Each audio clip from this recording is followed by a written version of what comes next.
Amigos, ¿cómo están? Bienvenidos a Radio Uruguay, bienvenidos a La Máquina de Pensar, ¿cómo andan?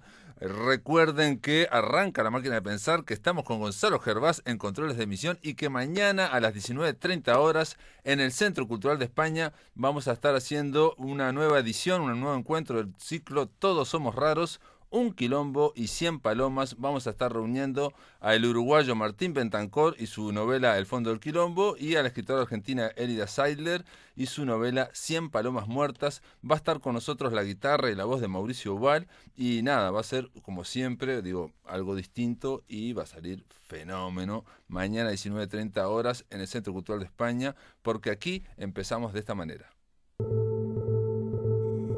El pasado, el futuro, los mundos alternativos, el terror, la maravilla, el infinito. Los universos de la ciencia ficción a tu alcance, el mito del futuro. Mitos del futuro, esto significa que está, en este caso, del otro lado de la línea, Ramiro Sanchís. ¿Cómo andás, Ramiro? ¿Andás bien? Hola Pablo, ¿cómo estás? ¿Todo bien por acá? Bien, bien. Vamos a hacerlo telefónico porque Mitos del futuro que se está tecnologizando cada vez más y... Sí, Sí, sí, sí. Y ya la... perfecto. ¿eh? Aprovechando la tecnología. Exacto.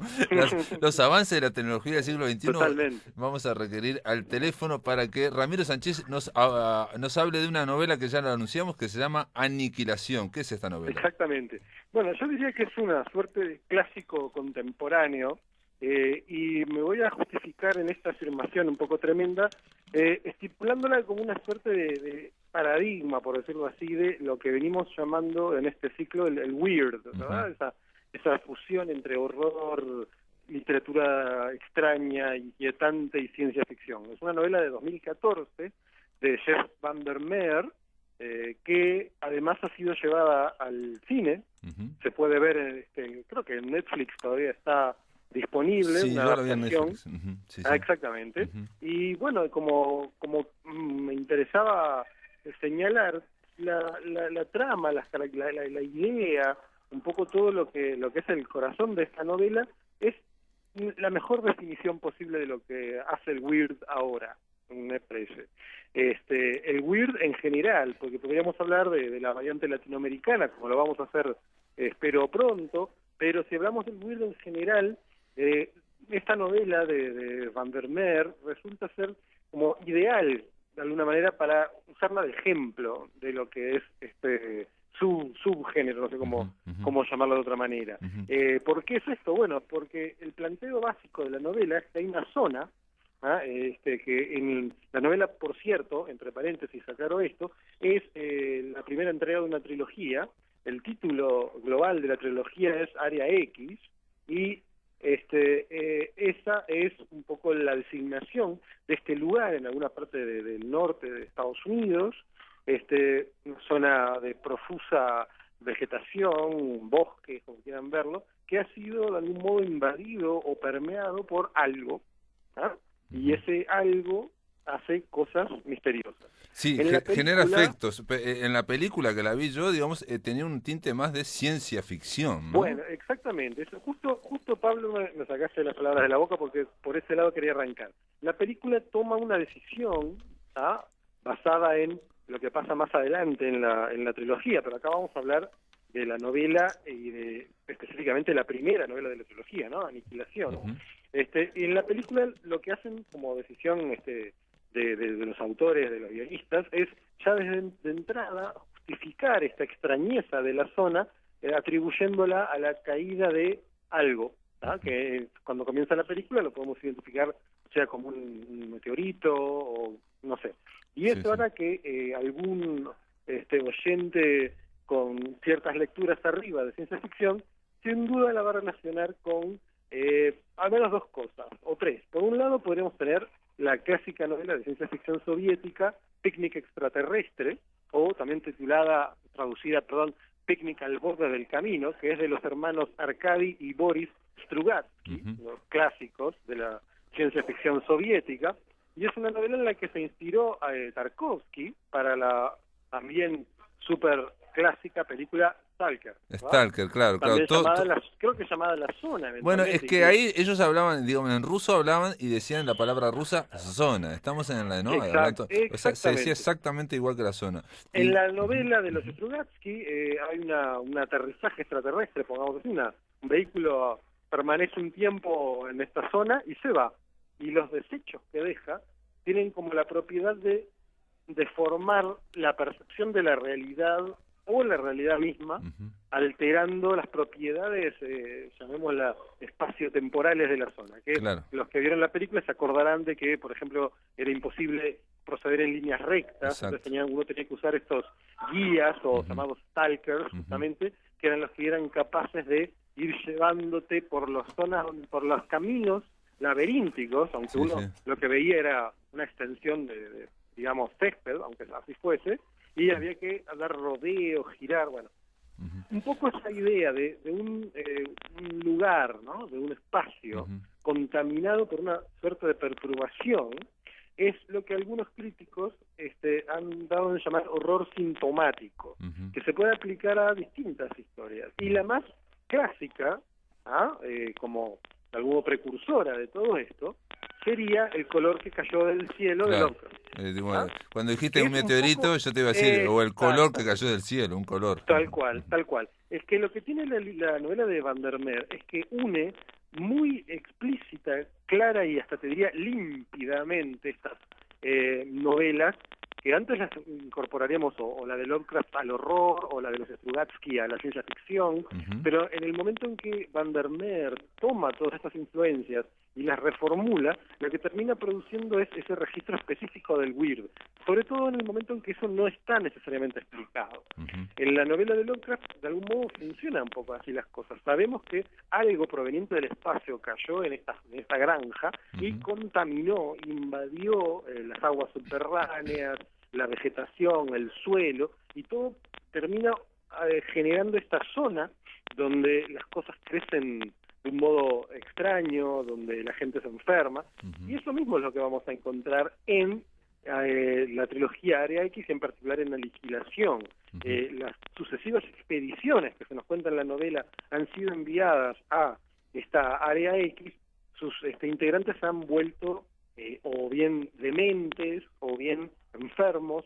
La novela cuenta la historia de la expedición número 12, que son solo mujeres las que son enviadas, cada una identificada por una profesión, la bióloga, la exploradora, etcétera, la psicóloga, pero en la expedición anterior, la número 11, sus integrantes regresaron, aparecieron en sus casas, no se sabe muy bien cómo fue que llegaron, y murieron de cáncer, ¿no? Entonces la idea del cáncer, como esta especie de proliferación aberrante de las células, es un poco lo que vamos a ver en la zona, donde bueno, en la película eso está clarísimo. Clarísimo, porque lo que utilizan en la película para mostrar, digamos, estas malformaciones monstruosas que van creciendo, esas vegetaciones, son muy similares a imágenes de los tumores, por ejemplo. Exactamente, ¿no? Exactamente. De hecho, en la película es espeluznante los momentos en que vemos ciertas formaciones específicas imaginen que esta perturbación hackea, por usar un término medio cyberpunk,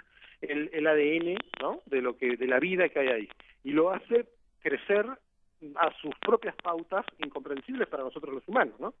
Entonces, uno de esos hackeos termina siendo que ciertas plantas que hay en la vuelta, en estos lugares del área X, crezcan remedando cuerpos que parecen humanos. Entonces, esa fusión entre lo que sería lo vegetal, ¿no? Un arbusto, pongamos, y algo humano, el cuerpo, el identificable cuerpo humano, es uno de los elementos más inquietantes de la serie, de la película. Sí, de la película. Como también aparece por ahí un oso mutado, que también es muy tremendo, y sobre todo en la novela, ya pasando un poco, dejando de lado la película, en la novela hay una entidad, que en inglés se llama el crawler, el que se arrastra, no sé cómo lo tradujeron, que aparece también en un lugar que más allá de esta suerte de influencia biológica extraterrestre, es un lugar que es weird en sí mismo, es un lugar incomprensible, en el sentido de que algunas personas lo ven como una torre, y otras personas lo ven como un pozo. Claro. Entonces, como una unión de opuestos, que según quien lo perciba es una cosa alternativamente a la otra. Si uno lo ve como una torre, o uno lo ve como un pozo, lo que constata además es que hay una escritura en su pared, y que esa escritura, esas letras, están hechas también de letras que son parte de esta proliferación vegetal. Imagínense una enredadera, ¿no? Claro. Y hay una criatura, que es este crawler, que sería quizá el responsable de ese mensaje. Es un mensaje, en última instancia, incomprensible, ¿no? Uno lo lee y el sentido no parece fluir, es como un texto incomprensible, ilegible, que logra también ser perturbador, sobre todo por esa instancia de ilegibilidad, si se quiere. Entonces, bueno, tenemos esta criatura y eso de a poco va generando el misterio, y la novela, con todos estos elementos que quizá el que nos escuche y no la leyó ni vio la película debe pensar que es una cosa extremadamente compleja, experimental, si se quiere. La novela en sí está narrada en una primera persona muy muy clara, muy estructurada, es una narración muy hasta, si se quiere, no quiero decir convencional, porque es una novela a su manera muy singular, pero el modo narrativo es súper accesible, si se quiere. Entonces se genera también un efecto interesante. Estamos leyendo una novela que podría ser un relato de acción, de aventura, digamos, con estas mujeres militarizadas también que entran a hacer una expedición en esta zona, una suerte de, pongamos, isla misteriosa para ir a un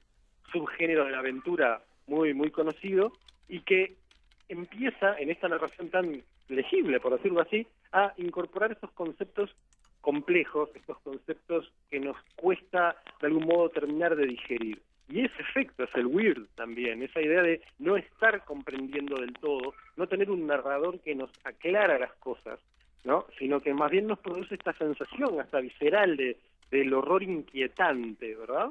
¿No? En la película se va un poco al horror más visceral, más grotesco, si se quiere, porque vemos estas malformaciones de un modo muy claro, pero en la novela, donde todo está un poquito más sugerido, donde está todo un poco más mezclado y más complejo, el resultado es una suerte de horror de lo inquietante, no tanto del gore, ¿no? del horror más violento, sino esa especie de cosa que nos da un desasosiego, una inquietud de no estar comprendiendo del todo eso que sabemos que está pasando.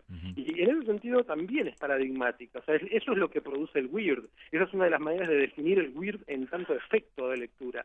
¿Qué es lo que hace el horror? Bueno, el horror te asusta. ¿Qué es lo que hace el weird? El weird te inquieta, te perturba de alguna manera, ¿no? El desasosiego. Y bueno, exactamente, es otra forma de caracterizarlo. Y por eso sostengo esto, que es una novela que terminó siendo paradigmática. De algún modo, el weird, si bien tiene antecedentes en Lovecraft, o incluso, mira, te pongo otro ejemplo de lo que podría ser un horror sintomático, ¿no? Un horror de un lugar, algo que está ambientado y que está incorporado no a una entidad. Pensemos en el monstruo, ¿no? El típico monstruo, la momia, el monstruo de Frankenstein, Drácula, son ejemplos de horror muy concretos, están reducidos a esta entidad que está ocupando ese lugar en el espacio y en el tiempo, ¿no? Que la podemos individualizar. Ahora, pensemos en formas de horror más abstracto, como podría ser, por ejemplo, El Resplandor, de la película de Kubrick, y también la novela de Stephen King. En El Resplandor hay una suerte de entidad o presencia maligna que ocupa el hotel completo en el que se instalan los protagonistas. Esa es la idea de las casas embrujadas, ¿no? Pero entonces cuando tenemos la idea de una casa embrujada que no está explicada desde el punto de vista más convencional de una maldición o un cementerio indio, todas aquellas clásicas maneras de pensar este tipo de horror de casas embrujadas o poltergeist o lo que sea, cuando en la novela o la película se elude esa explicación última que lo reduzca todo a una causa, ahí tenemos algo más parecido al horror sintomático, ¿no? Lo que en Lovecraft aparece en una granja, podemos llevarlo también a un lugar, a un lugar construido por el hombre, como en este caso el hotel del Resplandor. En la novela de Van der Meer es como la naturaleza también lo que es weird. Esa proliferación ha invadido lo vegetal y es parte ya desde el mundo natural. Creo que en alguna entrevista Van der Meer dijo como que la inspiración de la novela también le vino un poco de un paseo que hizo por unos bosques, no me acuerdo qué zona era, donde vio toda esta especie de la naturaleza como algo esencialmente extraño. Entonces ahí también hay algo interesante del weird contemporáneo que lo podemos relacionar con la ecología y muchas cosas más. No, y también está el tema del espacio de un lugar, la zona, donde no se cumplen cabalmente todas las leyes de la física, de la gravedad, las leyes de la biología, las leyes de, digamos, de la vegetación. Es algo que sabemos que está pasando. Se que trastocó, está trastocado. Vemos sus efectos, exacto. Queremos deducir sus causas, y lo vemos pasando, lo tenemos que dar por real, porque nuestro sentido, nuestra percepción nos lo da como real, pero todo nuestro conocimiento del orden de la naturaleza, del cosmos, del mundo, nos dice que eso no es así, no puede ser así, que hay algo que está, como bien dijiste vos, trastocando esas reglas. Eso es un efecto claramente weird, por decirlo así. Aquí en este caso también hay, digamos, algo que puede generar mucho miedo, por lo menos en la película, el tema de las esporas que van al viento, o de los microorganismos también, digamos, el miedo a lo pequeño, digamos, y el tema de poder de caer como en suerte de locura, de hipnosis, ¿no? De matarse entre ellos, por ejemplo. Eso también está muy trabajado en la novela. Pero hay un elemento ahí, cuando vos decís esporas, ¿no? que es una pequeña, por decirlo así, concesión a la ciencia ficción, ¿no? Ah, sí, Estamos claro. explicándolo con un término que pertenece a un saber científico, ¿no? Las esporas son este modo de propagación de determinadas, ¿no? Entonces, uno tiene que pensar que en última instancia, como la novela astutamente por Van der Meer, que es un tipo que tiene muy claro el oficio de escritor, de hecho ha escrito libros sobre cómo escribir ficción fantástica, rara, ciencia ficción y todo, lo recomiendo muchísimo, toda esa zona de Van der Meer didáctica, si alguien que le interese, está el libro el Wonder Book, que es como se llama, es como su gran manual de escritura, es un tipo que tiene muy claro eso. Entonces, en el momento de ofrecer ese relato en primera persona, el estar todo filtrado por esta protagonista que ve y razona y ya nos ofrece de algún modo su interpretación de los hechos, ¿no? Entonces nos deja claro que eso y lo que estamos viendo es su manera de reaccionar a algo extraño. Entonces, cuando ella dice esporas, también tenemos que pensar que no necesariamente son esporas.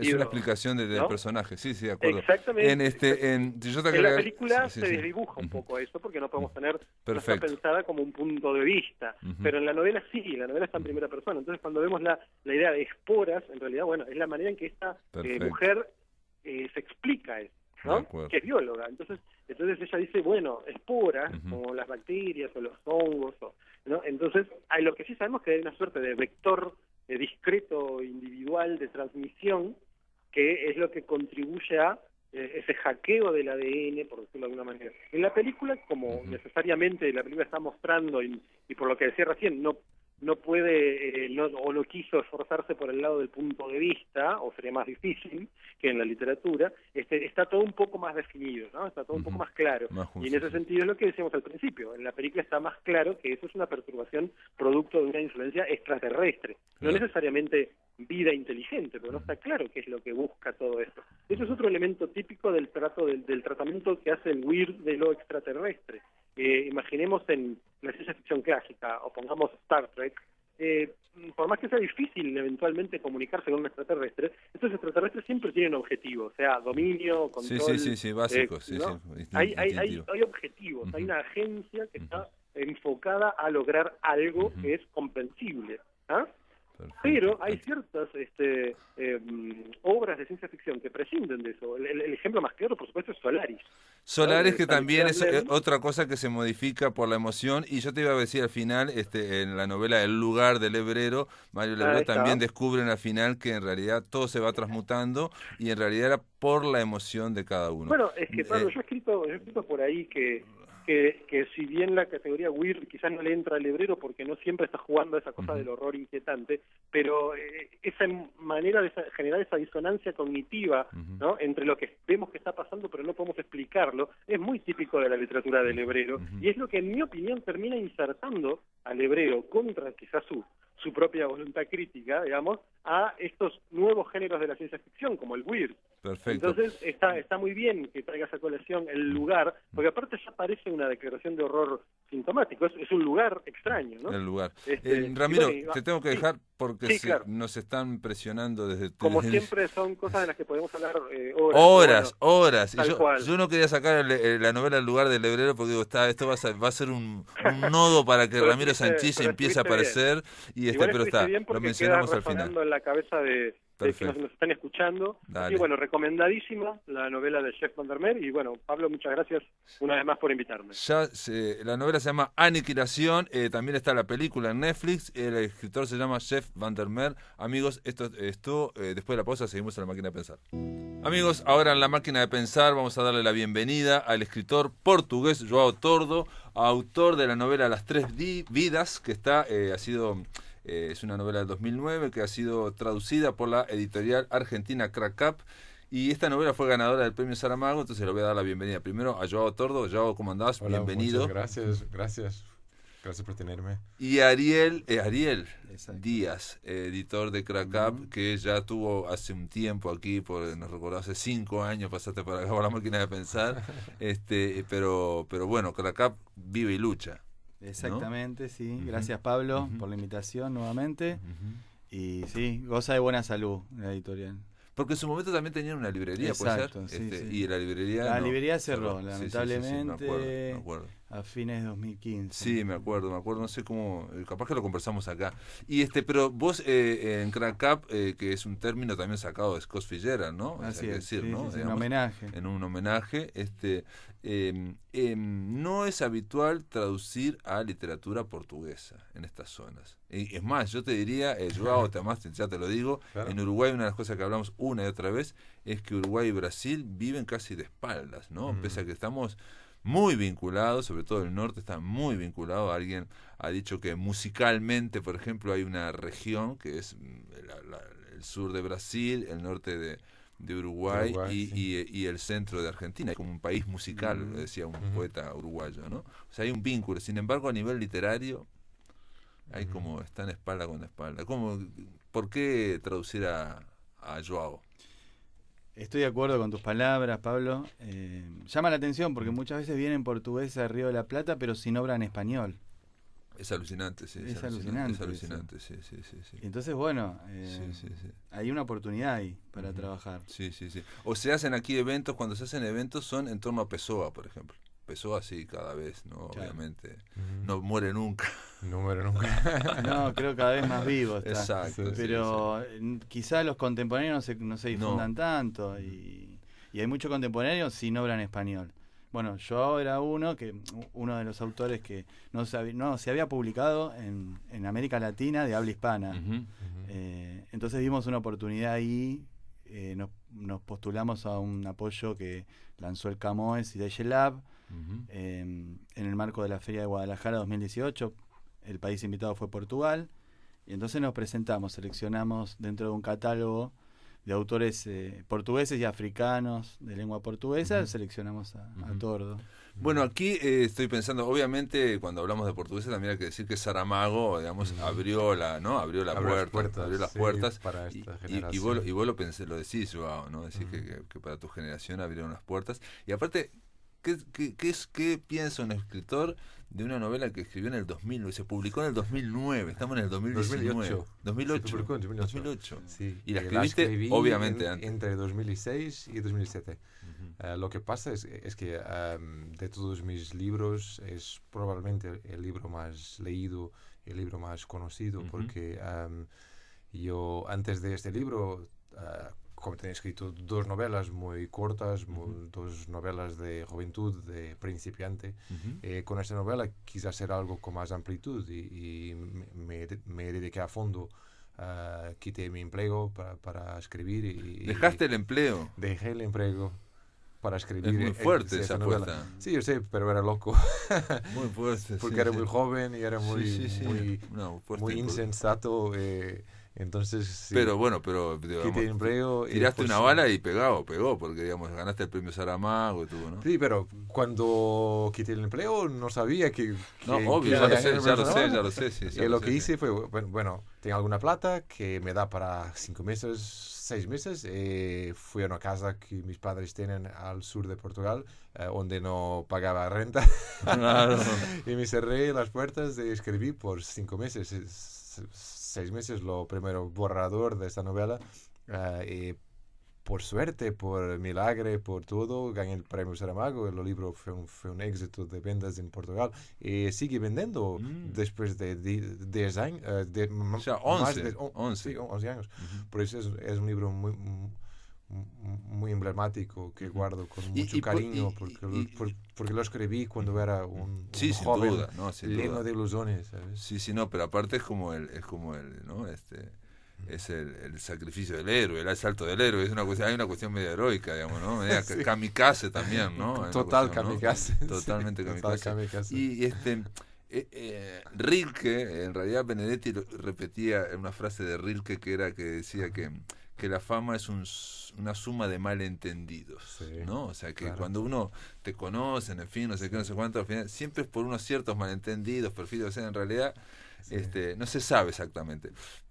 ¿Por qué vos, digamos, pensás que tuvo tanto éxito esa novela? Porque después tuviste que Ajá. escribir después, digo, el tema es tener éxito y escribir después del éxito. Claro. Bueno, sí, el éxito es una cosa muy extraña porque yo no puedo hablar de éxito. Cuando hablas de éxito, hablas de tipos como Ronaldo, como Messi, como Higuaín, como esos tipos todos Sí, que sí. son muy famosos, y no hablas de escritores de países pequeños, etcétera. No puedo considerar que tenga éxito cuando hablas de personas con un verdadero éxito. Pero en el mundo de El literatura, literario, sí, claro, y sí, sí, en sí. Portugal sí que Sí. puedo considerar que Sí. tuve éxito. Para tu familia, para todos tus Claro. conocidos, eso es un éxito. Pero hay un escritor de España, Rafael Cercas. Cercas tiene un libro que se llama La velocidad de la luz, o así.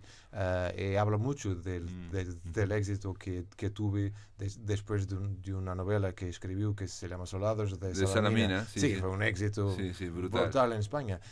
Cercas habla de eso, dice que el éxito es la cosa más peligrosa que puede acontecer Claro, ser un claro, escritor, sin duda.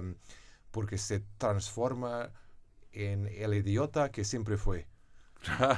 Como si el éxito tira de dentro de tu cuerpo el tonto y el idiota Claro, que que siempre lo tuviste, sí, digamos, que eras, pero sí, estaba como escondido y claro, camuflado. claro. O estaba por el minimizado, fracaso. aparece Sí. con una fuerza bárbara. No, Sí, pero Cercas aparte, habla de eso, y es aparte muy está el tema de interesante. que al tener éxito, digamos, lo que quiere la gente naturalmente es más de lo mismo.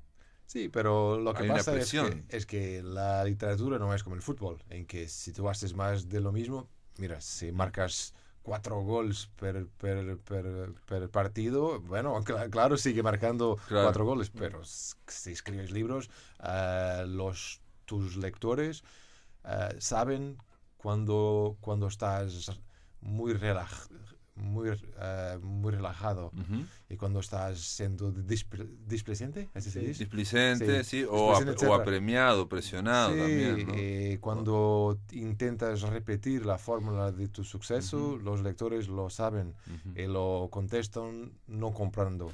Pero a veces dicen, sí, a veces compran. Bueno, sí, pero No, digamos, tal yo te vez, entiendo, incluso sí. digamos el paralelo de un jugador de fútbol que hace 4 goles y después Ujú. hace otros 4 goles, es obvio que en literatura un gol significa hacer algo que es personal, digamos, Claro. y el próximo se hace un gol cuando es personal. Uno se da cuenta cuando un escritor está haciendo goles o cuando está salvando la plata y la Claro, va claro. manteniendo. Yo he hablado con muchos escritores y todos, en principio todos tienen claro eso que te acabas de decir. Sí. Pero después muchas veces caen en ciertos manierismos, ciertas Cierto, reiteraciones. Sí, ahí O es tratar muy de... importante que tú tengas personas que te pueden aconsejar. Claro, o leer, lectores, Tienes ¿no? editores Lectores. buenos, ¿sabes? Y en que tu te caso, dicen, ¿qué lectores tienes? Tiene lectores normales, mujeres, hombres, pero la persona que me contesta más es mi editora en Penguin Random House, un cine público en Portugal, porque trabajamos muchos libros juntos y sabe todos mis manías, mis obsesiones, mis tickets, etc. Pero vos cuando se lo mostrás a ella, cuando ya está terminado, ¿no se lo mostraste a nadie más? Antes no tenés... A nadie más. No. Era la primera persona que leí muy bien y son semanas de mucha ansiedad porque me quedé en casa pensando qué va a pensar de este libro. Bueno, pero digamos, estás confiando en una editora, realmente la figura del editor es esa, digamos, sí. No la de el que publica. Y es más joven que yo. No, pero me refiero a la idea del editor que viene, incluso uno lo ve en las películas yankees, ¿no? En Estados Unidos, que muchos editores simplemente a veces son escritores que decidieron no hacer su carrera y son editores y coescriben o corrigen, digamos, ¿no? Esa es la figura. Y es el primer lector, además. Y es el primer lector, en ese sentido confías muy, y hay que tener mucha confianza. Sí, tengo mucha confianza porque es una persona que es muy inteligente, me conoce muy bien y además no es una escritora frustrada, porque lo peor que puede acontecer es tener un tipo que es editor, pero es un escritor que es un poco frustrado, porque va a llevar sus frustraciones y su fracaso personal para el trabajo. Si mi editora en Portugal no tiene ambición de ser novelista. Es una editora profesional y eso me da mucha confianza. Pero es profesional, pero se requiere también una cierta, por un lado, sensibilidad artística para darte cuenta, ¿no? Y por otro lado también esa visión que puede tener el editor, que es verlo del otro lado, digamos, del mostrador, ver del otro lado de la mesa, como del lector, ¿no? O sea, ¿qué van a pensar los lectores eso para funcionar, ¿no? Sí, otra cosa que me parece importante, que creo que un editor es una persona que tiene que hacer trabajo de zapa, como se dice en Portugal, trabajo de manos sucias. Ensuciarse las manos. Sí, o que ensuciar las manos. Como Ariel hace, Clara, mi editora en Portugal. Claro que Ariel tiene una editora más pequeña, claro, trabaja para un grande grupo, pero mismo así es una editora que hace todo. Desde el texto al parte comercial, al parte de aconsejar los publicistas cómo vender el libro, etcétera. Entonces es una persona que abarca toda la experiencia de un escritor. No es algo que es raro. No es muy común. Sí. No es muy común. Sí, que Ariel hace muy bien, pero tiene editores de otros países que no conozco. Sí, ya lo sé. Conozco, son personas que publican libros de muchos autores, pero hay una producción, hay un ritmo de producción que ha hecho que incluso aquí en estos países, por lo menos en Uruguay, creo que esa figura del editor que uno le gustaría, digamos que no, que es un feedback, que hay una que te genera eso, en general no es habitual aquí en Uruguay. Vamos a hacer una pausa, amigos. Estamos conversando con Joao Tordo, escritor portugués, que viene a presentar aquí a la Feria Internacional del Libro de Montevideo el libro Las Tres Vidas, traducido al español por Caracap, por la editorial Caracap, y que se va a presentar el sábado a las 18 horas ¿en dónde? Leo. En la sala Ernesto de los Campos, en el segundo piso de la Feria Internacional del Libro. Amigos, continuamos en La Máquina de Pensar. Estamos conversando con el escritor portugués Joao Tordo. Él viene a la Feria Internacional del Libro de Montevideo a presentar su novela Las Tres Vidas, una novela publicada en su origen en el 2008 en Portugal y traducida en Buenos Aires por la editorial Caracap. Estamos también con Ariel Díaz, el editor que viene acompañándolo a Joao, y estamos también con Leo Silveira de Positos Libros. Es impresionante. Bueno, tiene que perdonar la memoria, uno ya no es joven. Pero Positos Libros apoya y realmente, digamos, es una librería que vale la pena visitar, ¿no? Muchas gracias. Sí, aparte siempre se dice que a la feria vienen pocos escritores internacionales. Exacto. Y bueno, nosotros pusimos nuestro granito de arena. Perfecto. Y acá tenemos a Joao con nosotros. librería Posito, que está en Avenida Brasil y Brito del Pino. Viste cómo la memoria no te falla tanto. Ahora no falló, ¿no? Una vez que se... Sí. Con Joao, la pregunta es, después de que... Esto es curiosidad. Después de Las Tres Vidas, que es una novela que estuve leyendo, que de alguna forma está inspirada o la relacionan con Paul Auster, de alguna forma, ciertas afinidades. Ciertas afinidades. Porque hay un caso de un tipo que pasó de un edificio al otro en un alambre, ¿no? En Nueva York, y Paul Auster también escribió sobre él. ¿No? Auster no creo, no. ¿No? Tal vez otro escritor americano. Hay un escritor que creo que es irlandés, que escribió un libro que se llama Deja el mundo girar, o algo así. Colin McCann. Y ha escrito un libro en que Philippe Petit, ese hombre que era un francés, que era un francés loco, sí. Loco, sí. Loco, total. Sí, alguien que fue a Nueva York y... Muy talentoso, porque hizo esa operación totalmente ilegal de atravesar las Torres Gemelas con una cuerda floja, no floja, porque pero ¿y cómo hizo un para pasar el cable de un lado al otro, de una torre gemela a la otra? ¿Cómo? ¿Cómo puso el cable? ¿O Bueno, ya estaba? es Fue el clandestino, secreto. fue clandestino, sí, claro. sin autorización. Sí, todo clandestino. Hizo la travesía en 74 y hay imágenes increíbles de las personas en el suelo mirando 400 metros en aire, una figura que está danzando encima de un cabo de aso, de una cuerda de aso. Cable, un cable de acero. Es una cosa increíble. Un cable de acero. Colin McCann escribió un libro sobre ese ejo y lo publicó en 2010 y fue un suceso internacional, un éxito, etc. Pero yo, que había escrito 4 años antes, ya había escrito sobre Philippe Petit, entonces tengo los derechos. También hay que recordar que hay un documental de Philippe Petit de 2010 de todo el hecho ese del cruce de las torres, que está muy bien. Se llama Men on Wire. Yo y de alguna forma, haciendo psicología barata, muy barata la mía, ¿no? Vos te habías lanzado a una cuestión de kamikaze, de ¿no? quemar las naves 5 meses, y te pusiste a escribir sobre un tipo que va en cable entre las 2 torres gemelas. Que es un loco. Sí, la historia no es de esta, pero ese es como el escenario o la cosa que da el tema al libro. La primera imagen que yo tuve fue de una niña encima de una cuerda floja. Y no sé por qué tuve esa imagen, tal vez la vi en la TV o algo. Empecé a construir una narrativa alrededor. Sí, en torno de esa imagen. Sí. Bueno, la historia de Philippe Petit entra en la parte final del libro, pero no puedo decir por qué, porque es el secreto de la narrativa está en esa historia. De todas las maneras, la idea de la travesía de una cuerda floja fue siempre la metáfora que yo quería y deseaba para el libro, la metáfora que sirve también para nuestras vidas, como nuestras vidas son una travesía de una cuerda que no sabes cuándo llegas al cuando se va a cortar.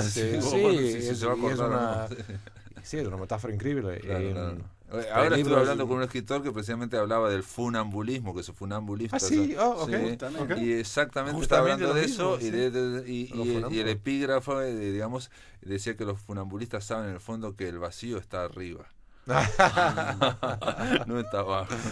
Está arriba. Por el tema de eso, de que no sabemos dónde estamos. Pero el libro es no solamente una metáfora, pero también una historia de amor. Y yo no sabía que estaba escribiendo una historia romántica cuando empecé, porque empieza con un joven que vive en Lisboa en los principios de los años 80 y por necesidad, porque su padre murió, va a trabajar con un hombre de 70 años, que es un hombre que pasó por muchos episodios sangrientos de la historia del siglo XX. Cuando empieza a trabajar para él como arquivista, conoce su nieta, que es la personaje se enamora de la nieta.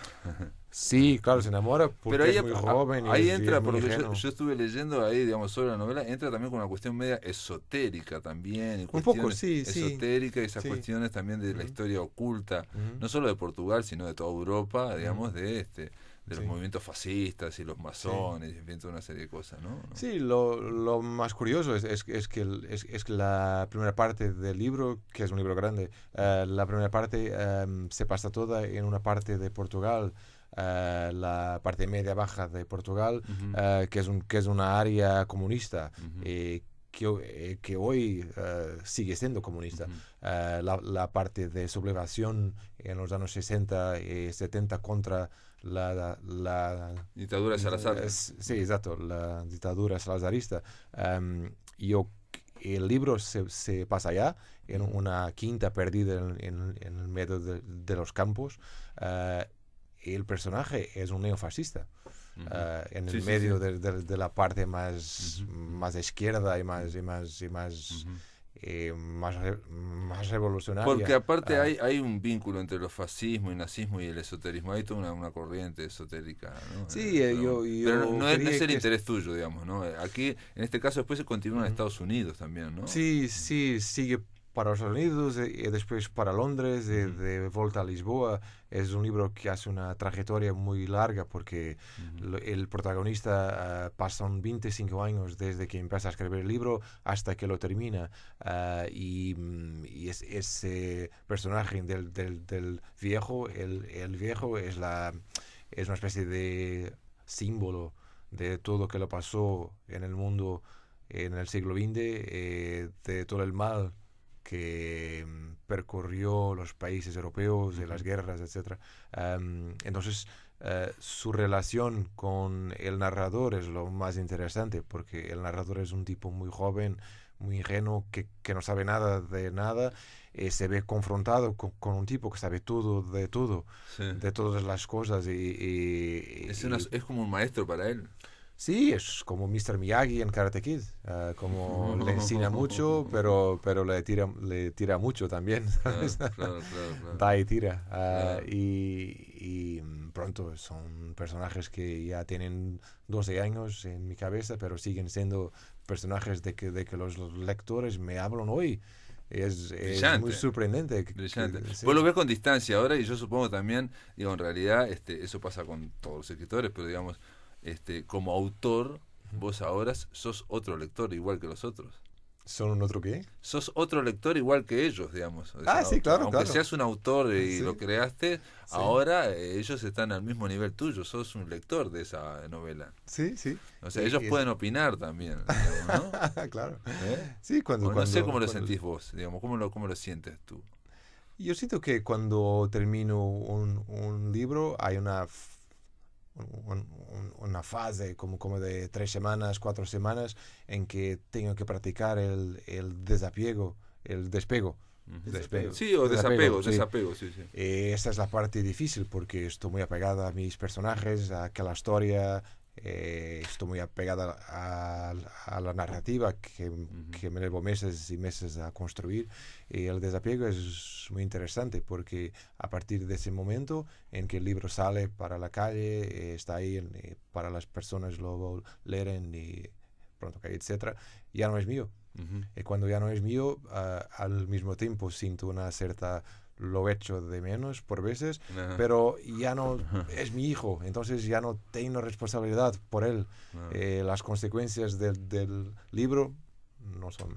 No son tuyas, pero bueno, pero digamos, pero Sí, en el cada caso de, como eso. de Tres Vidas no imaginaste que ibas a venir a Uruguay a presentar. No, nunca, nunca. Cuando estaba escribiendo tenía 2006, 2007, tenía 31, 32 años y era un joven con mucha ambición, pero sin tanta esperanza de que un día estaría en Uruguay o en Estados Unidos o en los otros países donde el libro está publicado. Y para mí es siempre una sorpresa.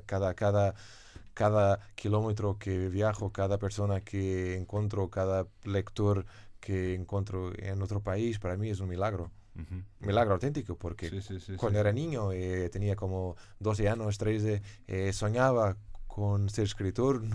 Nunca pensé que podía ser un escritor, que iba a viajar con sus libros. Cuando mucho pensaba, ok, voy a tener 1 o 2 libros que las personas, que mis vecinos compran, ¿sabes? Claro. Nunca imaginas Y decime, esas cosas. y esta historia, porque digo, también este libro se publica ahora, digamos, en Buenos Aires, viene aquí a Uruguay, reitero, mañana va a estar la presentación en la sala, dijimos, El sábado 12 sábado a las 18 horas en la sala Ernesto de los Campos, en el segundo piso del Palacio Municipal. Sí, hay que decir segundo piso porque en el piso 1 y medio vamos todos siempre al salón azul, rojo. Correcto. En el segundo piso. Sí, porque siempre que dicen arriba la actividad, la gente Perfecto. sube al piso y medio donde están las 3 salas, la roja, dorada y azul. Esto es un poquito más arriba en el piso 2. Perfecto, entonces estamos convocando a los amigos a que vayan a escuchar y a ver la novela, ¿no? De poder comprarla, de Joao Tordo, Las 3 vidas, que de alguna forma yo me quedé pensando ese vínculo con lo esotérico, pero bueno, digamos, porque uno piensa en Pessoa, ¿no? Digamos, ¿no? Sí. En Portugal, Pessoa, y Pessoa con Don Sebastián y ese vínculo que tenía Su con sebastianismo, el sebastianismo, ¿no? No tiene nada que ver, no tiene nada que ver. No tiene nada que ver de una forma directa, pero todos los portugueses son pessoanos en muchos sentidos. Pessoa no era una persona, era muchas personas. Sí, claro. Puse toda su alma en sus heterónimos. Entonces no hay ningún portugués que no lo conozca, no lo tenía leído. Cada portugués... Sí. Y cada escritor sobre todo. ¿Cómo? Y cada escritor portugués, ¿no? Sí, claro, O sea, cada para los escritor. escritores portugueses. Sí, pero todos mis compatriotas leyeron Pessoa se identifican con una fase ay, perdón. Sí. A mí me gusta Campos. ¿Te gusta el heterónimo Campos? Sí, Campos, porque Campos es Más romántico. No, Campos es lo más melancólico, lo más angustiado, lo más deprimido, lo que grita, lo que es como lo futurista sin futuro, es loco. Tienes Caeiro, que es Alberto muy, Caeiro, sí. Sí, Alberto Caeiro, que es muy vocólico, muy tienes Ricardo Reis. Sí, Reis es lo más interesante porque Saramago ha escrito un gran libro sobre Ricardo Reis, el año de la muerte de Ricardo Reis, que es un libro increíble, es probablemente mi novela favorita. Mirá, yo no la he leído de Saramago. Es el último año de vida. La voy a leer. El último año de vida de Ricardo Reis. Ricardo Reis, mirá cómo es Saramago. Que es una persona que nunca existió. Exacto, es un heterónimo, o sea, no puede ser... En la novela, Reis vuelve a Lisboa porque vive en Brasil, según Pessoa, y cuando vuelve a Lisboa encuentra una ciudad dominada por el fascismo. En el canto de su habitación, Pessoa surge como un fantasma, okay, en la noche, y hablan los dos, y es una cosa fascinante porque un poco como Borges, Pessoa... Pero Saramago tiende a invertir todo. Y la persona real es el fantasma y el fantasma es la... Claro, es la persona real. Sí. Era muy es una Pessoa novela eso, increíble. ¿no? Muy bien. Nos quedamos con la recomendación de Joao Tordo de leer La muerte de Ricardo Reis. No la leí de Saramago, realmente he leído varios de Saramago. Y sobre todo Las 3 vidas, que aparte en el título uno piensa inmediatamente, Las 3 vidas, ¿no? Saramago con todas sus vidas, ¿no? Que tiene muchas vidas. Yo así asocié Saramago, inmediatamente. Sí. Saramago no. Tuve varias vidas. Pessoa. Son los dos faros de Portugal. Pero Saramago ¿no? también, ¿sabes? Saramago hasta los 60 era un hombre conocido en Portugal, pero desconocido en el mundo. Sí, y director de diarios. De los 60 a los 78 ganó el Nobel. Explotó. Increíble. Bueno, Joao, gracias por estar en la máquina. Gracias de pensar, a tú. Gracias. Gracias Ariel por Gracias, estar. Pablo. Gracias Leo por un gusto como siempre hacer el vínculo con la máquina de pensar de todo esto. Y reitero amigos, el sábado 18 horas en la sala Ernesto de los Campos, segundo piso, va a estar a las 18 horas Joao Tordo presentando Las 3 vidas de Editorial Cracap. Por mi parte se termina la máquina de pensar. Mañana vamos a estar por un lado en el Centro Cultural de España a las 19:30 horas empezando el encuentro Todos Somos Raros, dedicado a octubre, ¿no? Que se llama Un Quilombo y 100 Palomas. ¿Por qué? Porque vamos a reunir al uruguayo Martín Bentancor con su novela El Fondo del Quilombo y a la escritora argentina Elida Seidler con su novela 100 Palomas Muertas de editorial Conejos. Y va a estar la música increíble, la guitarra, la voz de una leyenda como Mauricio Ubal abriendo la noche, amigos, mañana 19:30 horas en el Centro Cultural de España. Y aquí en La Máquina de Pensar vamos a pasar grabado, vamos a pasar una entrevista al escritor argentino Francisco Mulia y vamos a oír una ponencia del Besia Pérez sobre Mario Lebrero. Esto es todo, amigos, que lo pasen muy bien.